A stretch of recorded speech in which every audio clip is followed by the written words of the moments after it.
고위공직자 범죄수사처가 윤석열 대통령에 대한 2차 체포 시도에 앞서 전략 다지기에 주력하고 있습니다. 대통령 경호처에 대한 구상권 청구와 민사상 손해배상까지 검토하고 경호처 수뇌부 인사들에게도 잇따라 소환을 통보했는데요. 네, 한편 윤 대통령은 내일로 예정된 탄핵 심판 첫 변론기일에 출석하지 않기로 했습니다. 관련 내용 김성수 변호사와 함께 자세히 짚어보겠습니다. 어서 오세요. 네, 안녕하십니까. 네, 윤석열 대통령에 대한 체포영장 재집행이 임박했다는 관측이 나오는 가운데 경호처에 대한 압박도 거세지고 있습니다. 이 경호처와 수사팀 간의 몸싸움으로 부상자가 발생하면 민사상 손해배상을 청구하겠다, 또 구상권을 청구하겠다라는 얘기도 나오고 있어요. 예, 맞습니다. 지금 일단 이제 재집행이 쟁점이 되고 있지 않습니까? 예. 그리고 재집행 과정에서 법리적인 검토를 하고 있는 것으로 보이는데 만약에 물리적 충돌로 누군가가 이제 다치게 된다라고 한다면 형사적인 처벌도 문제가 되겠지만 민사적인 배상 청구도 문제가 될 수가 있거든요. 그렇다 보니까 만약에 누군가 다쳤을 때 배상 청구의 책임자가 누가 될 것인가 이 부분 이제 법리적인 검토를 하는 것으로 보이고 네. 현재 지금 장애물을 뭐 이런 철조망이라든지 이런 것들이 있다는 이야기가 나오고 있는데 이것을 치우는 것에 대해서도 비용이 발생한다라고 한다면 이 비용에 대한 청구도 이제 검토를 하고 있다 이렇게 이야기가 나오고 있다 보니까는 결국에 재집행 과정에서 형사적인 것뿐만이 아니라 민사적인 부분까지도 법리 검토를 하고 있다 이렇게 좀 알려지고 있습니다. 네, 김성훈 경호처 차장은 경찰에 출석을 하지 않았고 그래서 경찰이 체포영장을 신청해서 신병 확보에 나설 방침인데 영장이 발부될 가능성은 얼마나 있다고 보세요? 이 체포영장 같은 경우가 이제 형사소송법 200조의 2를 기준으로 합니다. 그래서 죄를 범했다고 의심할 만한 상당한 이유가 있고 정당한 사유 없이 출석에 불응하거나 불응할 우려가 있는 경우에 발부가 될 수가 있는 것인데 지금 같은 경우에 일단 특수공무집행 방해 같은 경우 이 죄를 범했다고 의심할 만한 사유는 있는 것으로 보입니다. 이 경호처가 막았던 사실이 있었고 그때 당시에 지휘부라고 볼 수가 있기 때문에 그렇다면 정당한 사유 없이 출석에 불응하거나 불응할 우려가 있는 것이냐 자체가 이제 쟁점이 될 것인데 출석에 불응한 것은 맞지 않습니까? 네. 그렇다면 이 불응이 정당한 사유가 되느냐가 이제 법원에서 판단할 수 있는 기준이 될 것으로 보이고 예. 만약 그 기준을 봤을 때 이것이 정당한 사유가 아니다라고 한다면 발부가 될 수가 있기 때문에 일단은 발부의 가능성이 높지 않나라고 점쳐지고 있는 상황입니다. 그러면 이제 발부가 되면 그 집행은 윤 대통령에 대한 체포영장 집행과 동시에 이루어질 가능성이 높은 건가요? 예, 만약이라도 이제 체포영장이 발부가 된다라고 한다면 예. 일단은 집행을 하기 위해서는 현실적인 부분을 검토를 할 수밖에 없을 겁니다. 그런데 지금 현재 경호차장의 입장에서 지금 실질적인 1인자라고 볼 수가 있거든요. 예. 그러면 자리를 뜰 수 없다라는 입장을 아마 견지할 것이기 때문에 그렇다면은 집행을 위해서는 결국에는 관저를 들어가야 될 것이고 예. 그렇다면 그 관저에 들어가는 그 과정을 위해서는 결국에는 대통령의 체포영장 집행과 같이 집행을 시도할 수밖에 없지 않을까 생각이 됩니다. 예, 박종준 전 경호처장뿐만 아니라 이진아 경비 또 안전본부장도 지난 주말 강도 높은 조사를 받았고요. 또 오늘 오전 10시까지 이광호 경호본부장에 대해서 출석을 통보했는데 드러내지 않으면 같은 절차를 좀 밟지 않을까 싶습니다. 또 김신 경호처 가족부장도 내일 오전까지 출석할 것을 통보를 했는데 이런 압박이 실제 윤석열 대통령의 체포영장 재집행에 어떤 영향을 좀 미칠 것으로 보세요? 예, 일단 이 뭐 관계 부장이라든지 결국 수뇌부라고 하는 사람들에 대해서 출석 통보가 있거나 체포영장 발부가 검토가 된다거나 이렇게 된다라고 하면 결국 경호처 내부에서도 여러 가지 고민이 나올 수밖에 없을 것 같습니다. 그리고 실제로 지금 현재 경호처장이라든지 그리고 본부장 같은 경우에 수사에 임한 상황이기도 하기 때문에 경호처 내부에서도 이런 부분이 실제 수뇌부의 분열이라고 판단을 한다고 하면 이 지휘 감독 과정에서도 결국 이 부분에 대한 의견이 나뉠 수가 있고 이 저지에 있어서도 어느 정도의 기류의 변화가 있을 수가 있습니다. 그렇기 네. 때문에 이런 부분까지도 현실적으로 어떻게 반응할지를 봐야 될 것으로 보이는 부분이 있고 실제 지금 현재 출석을 하지 않는 부분에 대해서는 추가적으로 체포영장을 또다시 검토를 할 가능성이 높기 때문에 그런 부분까지도 이제 법리적인 부분도 예상이 되는 부분이 있습니다. 네, 경찰이 앞서 조사한 이 박종준 전 경호처장의 휴대전화도 확보를 했습니다. 영장 집행 당시와 관련해서 중요한 단서가 될 수도 있을 것 같은데 보통 이렇게 휴대전화를 압수하면 거기서 어떤 정보를 주로 얻나요? 예, 아무래도 일단은 지금 이 현재 사건 같은 경우에는 특수고무집행 방해에 대해서 지휘 감독을 한 사실이 있느냐가 쟁점이 될 것인데 네. 그렇다라고 한다면 지휘 감독과 관련해서 이 당일, 3일 당일에 어떠한 뭐 통화라든지 어떠한 문자라든지 이런 것들을 이제 확인을 할 것이고 또 그 직전에 어떤 방침을 이제 세우자라고 하는 논의를 했을 수가 있습니다. 그러면 예. 이 논의를 누구와 했는지에 대해서 일단은 진술을 통해서 확인을 했을 것이고 그 진술에 부합하는 통화 내역이라든지 문자 내역 같은 것이 있는지 이런 부분들을 이제 파악하기 위해서 휴대전화를 일단 압수해서 그 부분 관련 이제 여러 가지 정리를 하고 있지 않을까 생각이 되는 부분이고 다만 이 부분이 이제 휴대전화에서 나오는 정보 자체가 이 피의자의 진술과 동일하다라고 한다면 피의자의 진술이 사실이라고 인정할 만한 증거가 될 수가 있겠지만 만약 진술과 다른 부분이 이 휴대전화에서 발견이 된다라고 한다면 그 부분에 대해서는 신빙성을 다시 한번 확인을 하기 위해서 추가적인 조사도 할 수가 있어서 이 부분까지도 일단 여러 가지 가능성을 두고 보고 있지 않을까 생각이 됩니다. 예. 이런 가운데 이제 공수처가 검경으로부터 내란 사건을 넘겨받은 지 한 달 만에 윤 대통령 측이 변호인단 선임계를 제출을 했습니다.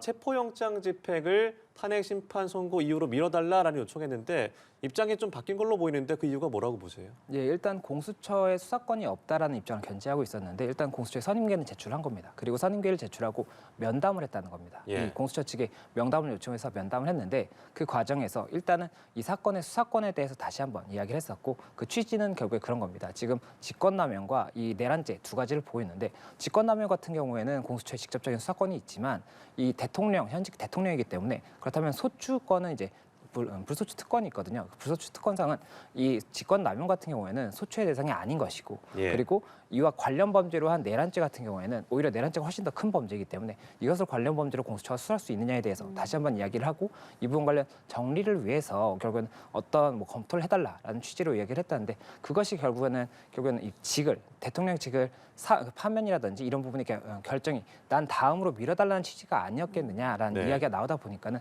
일단 그 부분에 대한 탄핵 그 결정까지 시한을 좀 미뤄달라는 취지로 들릴 수 있다라는 이야기가 나오는 것이고 다만 지금 선임계를 제출했다는 것 자체가 일단 체포영장이라든지 뭐 이런 부분과 별도로 출석을 하겠다는 의사를 보인 것으로 보일 수도 있기 때문에 그 부분에 대해서도 이제 여러 가지 쟁점이 나올 수가 있는 것이고 다만 공수처 측에서는 이 선임계를 제출했다고 하여도 지금 당장 출석을 하겠다는 의사를 명백하게 밝힌 것이 아니기 때문에 체포영장 집행과는 관계가 없다라고 입장을 밝히고 있어서 어떻게 될지는 조금 더 시간을 두고 지켜봐야 될 것 같습니다. 네. 네. 일단 내일 1차 변론 기일에 윤석열 대통령 측은 출석하지 않을 것이다라고 통보를 했는데 그 이유가 신변 안전과 불상사가 우려된다라는 이유였습니다. 예, 맞습니다. 이 헌법재판소의 이제 탄핵 사건이 첫 기일이 이제 14일입니다. 그리고 예. 그다음이 16일인데 원래 당초에도 적정한 시기에 출석할 것이다라고 하다 보니까 첫 기일보다는 조금 뭐 한 3회나 4회 정도 기일이 아니겠느냐 예상이 되고 있었는데 지금 이제 최근에 이런 체포영장의 집행이라든지 또 이제 신변의 안전 이런 것들을 이유로 해서 일단은 내일은 출석하지 않을 것이다라는 입장을 공식적으로 밝혔다고 볼 수가 있거든요. 그러다 예. 보니 아무래도 내일 출석은 하지 않을 것이고 이것에 대해서 신변의 이런 부분이 정리가 되지 않는다라고 한다면 계속해서 출석을 하지 않는 것이냐 이런 여러 가지 가능성이 점쳐지고 있기 때문에 이 부분도 쟁점이 될 수가 있고 다만 뭐 공수처에 지금 자진 출석을 할 부분도 이제 검토가 되고 있는 것으로 좀 예상이 되는 부분이 있기 때문에 선임계를 제출했다는 것은 예. 그래서 만약이라도 자진 출석을 한다든지 그래서 체포영장의 이 상황 자체가 종료가 된다라고 하면 그때는 출석할 수도 있기 때문에 그렇다면 그 시기가 언제가 될 것이냐까지도 여러 가지 가능성이 나온다고 볼 수가 있습니다. 내일도 출석을 안 하고 만약에 16일에도 윤 대통령이 출석을 하지 않으면 탄핵 심판은 이 윤 대통령 측 대리인만 출석한 채 진행이 되잖아요. 그럼 이게 대통령이 직접 나오는 것과 직접 나오지 않고 변호인만 설명하는 거에는 큰 차이가 있을까요? 예, 이 헌법재판소의 이 탄핵 심판 같은 경우에는 이 당사자 출석하는 것이 원칙입니다. 그리고 출석하지 않으면 첫 기일에는 이제 기일을 진행하지 못하고 다음 기일부터는 불출석 상태에서 진행을 할 수가 있는 예. 겁니다. 그렇다 보니 14일에 출석을 하지 않는다라고 한다면 16일부터 실질적인 진행이 될 거라고 볼 수가 있는 것이고 16일 진행 과정에서는 대리인들이 이제 주장을 할 수가 있겠지만 당사자가 나오는 것과 차이가 있을 수가 있는 부분이 이 사실관계에 대한 부분을 재판부에서 물어봤을 때 바로 즉시 구두로 변론을 할 수 있는 부분과 하지 못하는 부분에 대해서 재판부가 느끼는 부분이 다를 수가 있는 가능성이 있습니다. 그렇다 보니까 직접 출석을 해서 어떤 사실관계에 대해서 정확하게 답변을 할 수 있느냐에 대해서 검토를 하고 그 답변을 할 수 있다라고 한다면 사실은 출석을 하는 것이 더 유리할 수가 있기 때문에 그런 부분까지도 고민을 하지 않을까 생각이 되고 그리고 그런 부분에 대해서 이 쟁점이 정리가 된 다음에 출석을 해서 어떠한 부분에 대해서는 이런 것이다. 구체적으로 준비를 해서 답변을 하는 것이 아무래도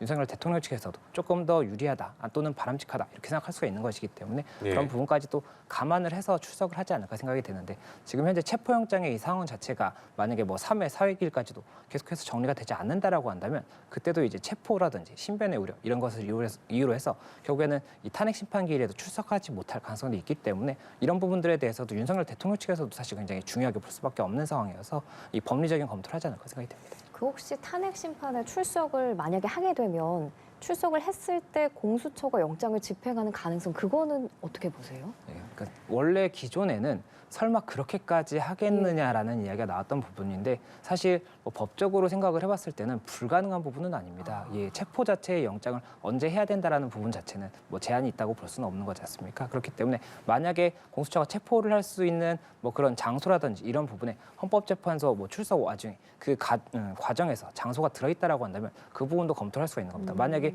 이 관저에 들어가거나 나올 때 체포할 수도 있는 거지 않습니까? 그렇기 때문에 그런 부분도 검토할 수가 있는 것이고 또 하나가 만약에 체포영장에 기재가 안 돼 있다고 하더라도 네. 긴급 체포의 가능성도 있는 겁니다. 긴급 체포 같은 경우의 요건이 이 장기 3년 이상의 죄를 범한다든지 사형 무기 죄를 범한 부분이 이제 있다라고 의심을 받고 그리고 그 다음에 도주라든지 증거인멸의 우려가 있는 경우에는 긴급 체포를 할 수가 있거든요. 체포영장을 받을 만한 시간이 없다라고 한다면 그렇게 된다라고 한다면 그런 부분을 통해서도 긴급 체포도 가능성이 있기 때문에 결국에는 이 출석과 관련한 부분이 정리가 되지 않는다라고 한다면 이 탄핵 심판의 출석에도 조금은 고심을 할 수밖에 없는 상황이 아닐까 생각이 됩니다. 이 노무현 전 대통령도 그렇고 박근혜 전 대통령도 모두 출석하지는 않았습니다. 대리인이 심리를 이어갔었는데 그렇다면 이 피청구인이 탄핵 심판에 참석하지 않는 것이 어떻게 좀 불리하게 작용할 수도 있는 겁니까?